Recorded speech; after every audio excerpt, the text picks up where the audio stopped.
নমস্কাৰ markets with আকাশ চেনেলটিলৈ আপোনালোক সকলোলৈ স্বাগতম আহকচোন চাওঁ আজি নিফটি 50 আপডেট নিফটি 50 ওপেন কিমানত কৰিছিল আজি 25,752.65 পইণ্ট ওপেন ইমানত কৰি অকণমান তললৈ আহিলে তলত আহি লো কিমানত ফৰ্ম কৰিলে আজি 25,645.15 আৰু হাইয়েষ্ট পইণ্ট আজিৰ কাৰণে কিমান আছিল 25,828.05 আৰু ক্লোজ কিমানত কৰিলে 25,819.35 যোৱাকালিৰ ক্লোজ কিমান আছিলে 25,725.40 মানে যোৱাকালিৰ পৰা আজি কিমান পইণ্টছ পালে পজিটিভত 93.95 ইন টাৰ্মছ অফ পাৰ্চেণ্টেজত কিমান 0.37% পজিটিভত ক্লোজ কৰিলে আপুনি যদি যোৱাকালিৰ মোৰ লেকচাৰটো চাই যোৱাকালি মই কৈছিলোঁ যে যদি আমি এই 50-day মুভিং এভাৰেজটো ব্ৰেক কৰিব পাৰে with positive volume with increase in volume then আমি ক'ব পাৰিম যে নিফটি 50 আমি এটা পজিটিভ মোমেণ্টামত যাব পাৰিম in upward direction and we will test this resistance line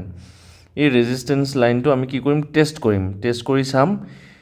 test কৰি আমি তললৈও যাব পাৰোঁ বা সাইডৱেজও যাব পাৰোঁ বা যদি আমাৰ ভলিউম থাকিলে আমি এইটো ডাইৰেক্ট ব্ৰেক কৰি যাব পাৰোঁ যেনেকৈ আমি আজি এই মুভিং এভাৰেজটো যোৱাকালি যোৱাকালি কেণ্ডেলটো যদি চাই এইটো এটা ৰেজিষ্টেন্স হিচাপে কাম কৰিছিলে কিন্তু আজি উইথ ভলিউম আমি কি কৰিছোঁ আপুনি যদি চাই আমি আজি ভাল ভলিউমৰ সৈতে আমি 50-day মুভিং এভাৰেজৰ যোনটো ৰেজিষ্টেন্স আছিল সেইটো আমি ক্ৰছ কৰিব পাৰিছোঁ আজি যদি হিট মেপখন চাই নিফটি 50 হিট মেপ আমাৰ ফাইনেন্সত বেছি ইমান এটা আজি পাৰফৰ্মেন্স দিয়া নাই অকল বাজাজ ফাইনেন্স এপ্ৰক্স 1% পজিটিভত আছিল SBI লাইভ 1% পজিটিভত আছিল আমাৰ এই টেকনলজিকেল সাৰ্ভিস মানে আইটি সেক্টৰ যদি ভালকৈ পাৰফৰ্মেন্স দিলে হয় আজি আমি নিফটি 50 আৰু বেছি পাৰফৰ্মেন্স দেখা পালো হয় মেইন কন্ট্ৰিবিউশন আজি ৰিলায়েন্সৰ পৰা আহিছে ৰিলায়েন্স যদি চাই 1.29% পজিটিভত বাকি কনজিউমাৰ ডিউৰেবলছ যদি চাই মাৰুতি সুজুকি -0.10% M&M আজি ভাল এটা পাৰফৰ্মেন্স দিলে 1.18% পজিটিভ নন এনাৰ্জি মিনাৰেলছত যদি চাই সিমেন্ট কোম্পানীজবোৰ UltraTech cement JSW steel Tata steel তাৰপিছত এইটো আদিত্য বিল্ডাৰ্ছ এইবোৰ ভাল এটা পজিটিভ মোমেণ্টামত আছে কনজিউমাৰ নন ডিউৰেবলছত যদি চাই Hindustan Unilever ITC Nestle India আজি ধুনীয়া এটা পজিটিভ মোমেণ্টামত আছে যেনেকৈ হেল্থ টেকনলজিটো ইমান দিন দেখা পায়ে আছে ভাল এটা পজিটিভ মোমেণ্টামত গৈ আছে আপুনি যদি নিফটি 500 ইণ্ডেক্সৰ ষ্টক হিটমেপ যদি চাই ওভাৰঅল আজি আমাৰ energy minerals non energy minerals consumer non durable product manufacturing আৰু এইপিনে আমাৰ ফাইনেন্স সেকশ্যন এইখিনি আমাৰ ধুনীয়া এটা পজিটিভ মোমেণ্টামত আছিলে এক্সেপ্ট আইটি সেক্টৰ আজি কিমান ড্ৰডাউন হৈছে আহকচোন চাওঁ আইটি সেক্টৰ যদি চাই এইটো চাওক নিফটি আইটি এইটো হ'ল সেক্টৰেল ইণ্ডেক্স নিফটি আইটি আমাৰ -1.23% মানে ভালে ড্ৰডাউন যোৱাকালিৰ পৰা বাকি ইণ্ডেক্সবোৰ যদি আপুনি চাব যায় Nifty auto 0.54% positive Nifty financial 0.62% positive এইটো চাওক নিফটি মেটেল 1.33% পজিটিভ তাৰপিছত নিফটি PSU বেংক আজি যোৱাকালিও ধুনীয়া এটা পাৰফৰ্মেন্স দিছিল আজিও ধুনীয়া এটা পাৰফৰ্মেন্স 1.31% পজিটিভ তাৰপিছত নিফটি ফাইনেন্সিয়েলটো 0.90% পজিটিভ এই আইটি যদি চাব যায় মিড কেপতো -0.46 নিগেটিভত আছে তো আমি যদি চাওঁ আজি আইটি সেক্টৰটো ইমান দিনৰ পৰা ভাল এটা পাৰফৰ্মেন্স দিয়া নাই কাৰণ কিয় আমি AI ফ'কাছড কোম্পানী নহয় আমি অফশ্বৰহে কৰোঁ সো সেইকাৰণে আমাৰ আইটি সেক্টৰটো এটা টেৰিবল টাইমৰ পৰা গৈ আছে কাৰণ we are not focused on R&Dত আমাৰ কি বৰ্তমান সিনাৰিঅত কি চলি আছে AI চলি আছে কিন্তু আমাৰ ইণ্ডিয়ান আইটি সেক্টৰটো AI ফ'কাছড কোম্পানীজ নাই সো সেইকাৰণে আমাৰ আইটি সেক্টৰৰ যোনটো ইণ্ডেক্স এটা 3-4 মাহৰ পৰা আপুনি যদি চাব যায় এটা ড্ৰডাউন ফেচ কৰি আছে এইটো যদি আপুনি চাব যায় Nifty IT index one day আপুনি যদি চাব যায় চাওক এই মোমেণ্টৰ পৰা আমি ধুনীয়া এটা ডাউনৱাৰ্ড মোমেণ্টামত আছোঁ কিয় এইটো কেতিয়া 2025ৰ ষ্টাৰ্টিঙৰ পৰা এতিয়ালৈকে আমাৰ IT সেক্টৰটো বহুত এটা লেগাৰ্ড সেকশন চলি আছে এইটো চাওক ৰেজিস্ট্যান্স ইয়াতে ফেস কৰি আকৌ সাপোৰ্ট লৈছে এটা কি লৈছে সাপোৰ্ট লৈছে সাপোৰ্ট লৈ আকৌ বাউন্স কৰিছে বাউন্স কৰি আকৌ এতিয়া ৰিটেস্টৰ কাৰণে আহি আছে ৰিটেস্ট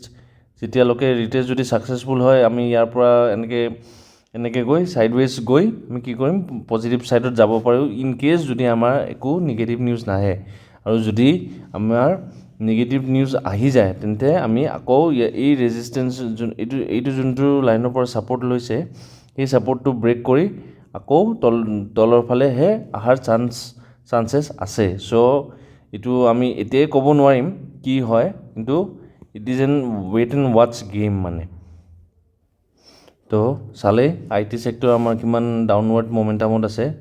তো আইটি সেক্টৰ মানে প্ৰেজেন্ট সিনাৰিওত যদি ক'ব যায় এটা প্লে খেলিব পাৰি যদি পজিটিভ মোমেন্টামত গুচি যায় ধুনীয়া এটা আমি ৰিটাৰ্ণ পাম তো আমি এতিয়া ইন কেস মিউচুৱেল ফাণ্ডৰ থ্ৰুৱেদি আমি আইটি সেক্টৰত আমি ইনভেষ্ট কৰি থ'ব পাৰি ফৰ লিমিটেড টাইম টু সি মানে যদি আমি পজিটিভ সাইডত যাওঁ আমি ধুনীয়া এটা ৰিটাৰ্ণ পাব পাৰো তাৰে পৰা আৰু আজিৰ এডভান্স ডিক্লাইন যদি চাওঁ এডভান্স আমাৰ 1713 কোম্পানিজ এডভান্স কৰিছে ডিক্লাইন কিমান 1456 আৰু আনচেঞ্জ কিমান আছে 108 তো আমাৰ এডভান্স আজি ডিক্লাইনতকে বেছি সো এইকাৰণে আমি কি চালো নিফটি 50 পজিটিভ মোমেন্টামত চালো 0.37% নহয় জানো আৰু আজিৰ FII আৰু DII data FII/FPI and DII trading activity on NSE in capital market segment capital market মানে cash market বুলি কওঁ য'ত আমি stocks buy and sell কৰো তো stocks buy and sell DII domestic institutional investor আজি বাই কিমানৰ কৰিছে 11110.66 crore আৰু সেল কিমানত কৰিছে 10749 ওভাৰঅল কিমান 360.76 crore বাই কৰিছে আৰু FII বাই কৰিছিল কিমান 9178 আৰু সেল কিমানৰ কৰিছিল 8053.19 তো ওভাৰঅল